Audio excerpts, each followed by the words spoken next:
இப்போ வந்து நம்ம காலையில் எழுந்து உட்காந்தோம். இப்போ என்ன பண்ணுறோம், நம்ம பல்ல வலிக்கிட்டு தண்ணியை குடிச்சிருங்க. தண்ணி வந்து கொஞ்சமாக தண்ணியை குடிச்சிட்டு இது மாதிரி தலைக்காணி நம்ம எழுந்து உட்காந்துருவோம். ஸோ இந்த தலைக்காணியை வந்து இப்படி தண்ணி எட்ட வச்சுருங்க. இப்படி இப்படி படுத்துங்க. இப்படி படுத்துட்டு என்ன பண்ணணும்னா, முதல்ல இந்த காலை அப்படி வச்சுக்கிட்டு இந்த மாதிரி 10 வாட்டி இந்த மாதிரி 10 வாட்டி செய்யணும். அதே மாதிரி இந்த காலை நீட்டிக்கணும். இந்த காலை வந்து 10 வாட்டி இந்த மாதிரி 10 வாட்டி செய்யணும். ஸோ வந்து முதல்ல நீங்கள் செய்யும்போது கஷ்டமாக இருக்கும். அதுக்கப்புறம் 20 வாட்டியாக அந்த மாதிரி செஞ்சீங்கன்னா உங்களுக்கு நல்ல பேக் பெயின் வந்து வராது. அடுத்தது வந்து இப்போ இந்த காலை வச்சுக்கிட்டு இப்படி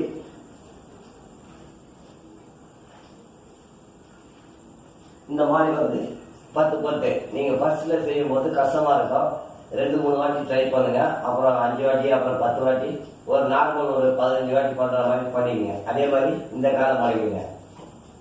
இந்த காலை மடக்கிட்டு இதே மாதிரி 10 பண்ணணும். ஸோ அப்போ முதல்ல பண்ணும்போது உங்களுக்கு வந்து கொஞ்சம் கஷ்டமா இருக்கும். அப்புறம் போக ஃப்ரீயாயிடும். அடுத்தது இப்படி நம்ம உடம்பு வந்து நல்லா பெண்ட் பண்ணணும்.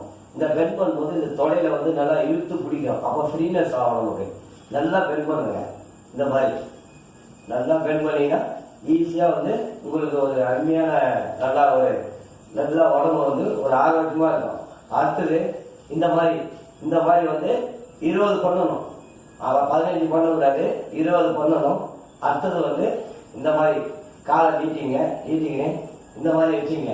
இப்படி 1 2 3 4 5 6 7 8 9 10 இந்த மாதிரி இப்படி பண்ணும்போது இந்த இடத்துல பார்த்தீங்கன்னா நல்லா இழுத்து பிடிக்கும். அப்போ ஃப்ரீனஸ் ஆகிடும்.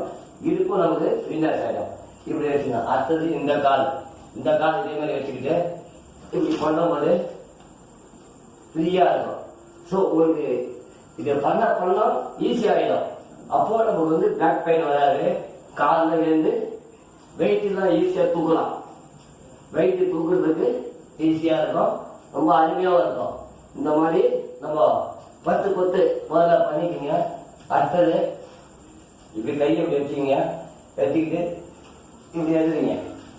இப்படி எழுதிச்சு கொஞ்சம் ஃப்ரீ பண்ணிக்கங்க. இந்த கெட்ட வரது மறக்கக்கூடாது. இப்படியே ஒரு 10 செகண்ட் ஃபர்ஸ்ட் வந்து ஒரு கஷ்டமா இருக்கும். அதுக்கப்புறம் ஈஸியாகிடும். பழக ஈஸியாகிடும். இதுதான் அது நம்ம பண்ணக்கூடியது. இந்த மாதிரி வந்து 10 செகண்ட், அப்புறம் கொஞ்சம் பண்ணும்போது 10 20 அந்த மாதிரி செகண்ட் கொஞ்சம் ஜாஸ்தியாக பண்ணிங்க.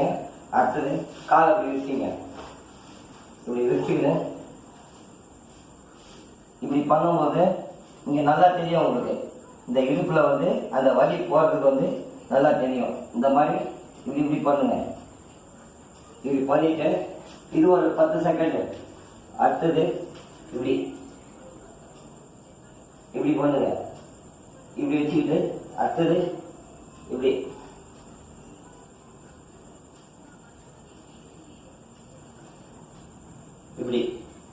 இந்த மாதிரி 10 வாட்டி பண்ணுங்க. அடுத்தது பார்த்தீங்கன்னா இப்படி இந்த மாதிரி 10 இந்த மாதிரி பண்ணீங்கன்னா ஈஸியா உங்களுக்கு பேக் பெயின் வராது. ரெண்டாவது வண்டி ஓட்டும் போது அந்த இடுப்பு வலிக்கிறது இதெல்லாம் இருக்காது. ரொம்ப ஃப்ரீயா இருக்கும். இது மாதிரி நீங்க பண்ணீங்கன்னா உங்களுக்கு வந்து உடம்பு ஆரோக்கியமா இருக்கும். எந்த ஒரு பிரச்சனை. நான் ஒரு நாள் தான் கடையில வேலை செய்யறேன். அதனால வந்து நம்ம ஒரு லிமிட், நம்ம சாப்பாடு கூட ஒரு லிமிட்டா தான் வச்சுக்கணும். அந்த மாதிரி வச்சுக்கினா தான் உடம்பு கரெக்டா இருக்கும். எந்த ஒரு வெயிட்டும் சடனா தூக்கலாம். நம்ம வந்து எக்ஸசைஸ் இல்லாம எந்த வேலையும் செய்ய முடியாது. ஸோ அது சொல்லிடுறேன் உங்களுக்கு. ஸோ மெயினா வந்து எக்ஸசைஸ். இப்போ ஒட்டினா கூட நான் என்ன பண்ணுவேன்னா, ஒரு பணமத்தில் ஏறினா கூட நான் ஏறிடுவேன். ஏன்னா வெயிட் கரெக்டான வெயிட், அதை எப்படி ஏறணும். எக்ஸசைஸ் இல்லாம எந்த வேலையுமே செய்ய முடியாது. இதுதான் வந்து. ஸோ இப்போ நிறைய குழந்தைகள் இப்போ டிப்ளமா படிக்கிறீங்க, அப்புறம் வந்து கம்ப்யூட்டர் படிக்கிறீங்க, இந்த மாதிரிலாம் விஷயம் நிறைய படிச்சிருக்கீங்க, அப்படியே கொஞ்சம் இழுப்பு பயங்கரமாக பிடிச்சிடும், ஹார்ட் ப்ராப்ளம் வரும். ஸோ அதனால் என்னென்னா எக்ஸசைஸ் நீங்கள் பண்ணால் தான் இதோடைய பலனை வந்து உங்கள் உடம்பை நீங்கள் ஆரோக்கியமாக வச்சுக்க முடியும். அதாவது எந்த ஒரு இதுவும் இல்லாமல் கரெக்டாக வச்சுக்கணும். இதுதான் வந்து சச்சினுடைய ஒரு முக்கிய கொள்கை. நன்றி, வணக்கம்.